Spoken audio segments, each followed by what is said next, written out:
বিগত 21শে আগস্ট নগদের জন্য বাংলাদেশ ব্যাংক একটা প্রশাসক নিয়োগ করে। এই প্রশাসক নিয়োগের আদেশ চ্যালেঞ্জ করে নগদের পরিচালনা পর্ষদের একজন সদস্য, একজন পরিচালক সাফায়াত আলম সাহেব, উনি গত সপ্তাহে একটা রিট পিটিশন দাখিল করেন।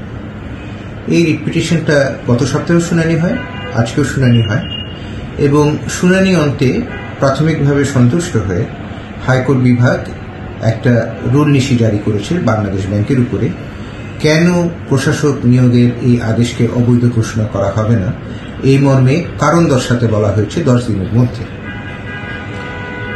এই মামলায় নগদের পক্ষে বা সাফায়াত আলম সাহেবের পক্ষে আমাদের মূল নিবেদন ছিল এই, যে আইনের আওতায় প্রশাসক নিয়োগ করা হয়েছে সেই আইনের আওতায়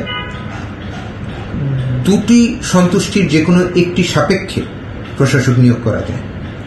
একটা হচ্ছে যে প্রশাসক নিয়োগ জনস্বার্থে প্রয়োজন, আরেকটা হচ্ছে যারা এই মোবাইল ফাইন্যান্সিয়াল সার্ভিস প্রোভাইডারের গ্রাহক তাদের স্বার্থ সংরক্ষণ করার জন্য প্রশাসক নিয়োগ প্রয়োজন। কিন্তু তর্কিত আদেশ, যে আদেশ দ্বারা প্রশাসক নিয়োগ করা হয়েছে, সেই আদেশে এই দুই ধরনের কোনো সন্তুষ্টি ব্যক্ত করা হয়নি। এছাড়া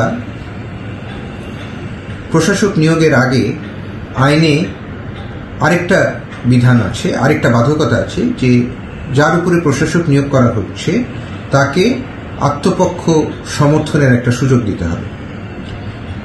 এই প্রশাসক নিয়োগের আগে নগদকে আত্মপক্ষ সমর্থনের কোনো সুযোগ দেওয়া হয়নি।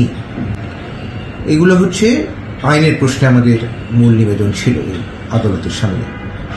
তাহলে পরে 19শে আগস্ট 2024 সালের প্রতিবেদন, যে প্রতিবেদনের উপরে বিজ্ঞ অ্যাটর্নি জেনারেল মহোদয়ের বক্তব্য অনুযায়ী এই প্রশাসক নিয়োগের আদেশটাকে যথার্থ বলে প্রতিভাত করবার চেষ্টা করছে বাংলাদেশ ব্যাংক, সেই প্রতিবেদনে প্রশাসক নিয়োগের কোনো কথা নাই।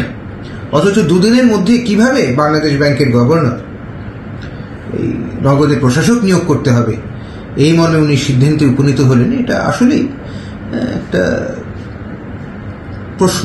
এই প্রশ্নের উত্তর কি আমরা জানি না। এই প্রশ্নের উত্তর আমরা জানতে পারবো যখন বাংলাদেশ ব্যাংক এই রুলের জবাব দিবে।